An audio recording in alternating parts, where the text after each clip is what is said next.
সুলতান সোলেমানের রাজপ্রাসাদে কি করছেন ফারিন?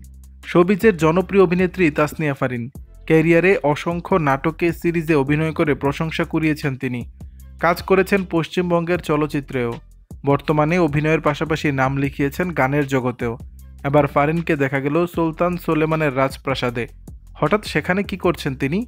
এমন প্রশ্ন রহস্যের জট বেঁধেছে অভিনেত্রীর ভক্তদের মনে। ওসমানীয় সাম্রাজ্যের দশম সুলতান ছিলেন সুলেমান। শুধু তাই নয়, এই সাম্রাজ্যের সুলতানদের মধ্যে প্রভাবশালী সুলতান ছিলেন তিনি। এমনকি তাকে নিয়ে টেলিভিশন সিরিজও নির্মিত হয়েছে। সুলতান সোলেমানের বাবা সুলতান সেলিম খান মারা যাওয়ার পর 1520 সালের 30 সেপ্টেম্বর বিশাল এই সাম্রাজ্যের দায়িত্ব নেন তিনি।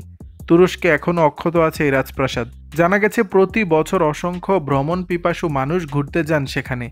চলতি বছর ঈদ উদযাপন করেছেন ফারিন। মূলত বেড়ানো ও ঈদ পালনের ফাঁকে এই রাজপ্রাসাদেও ঢু মেরেছেন তিনি।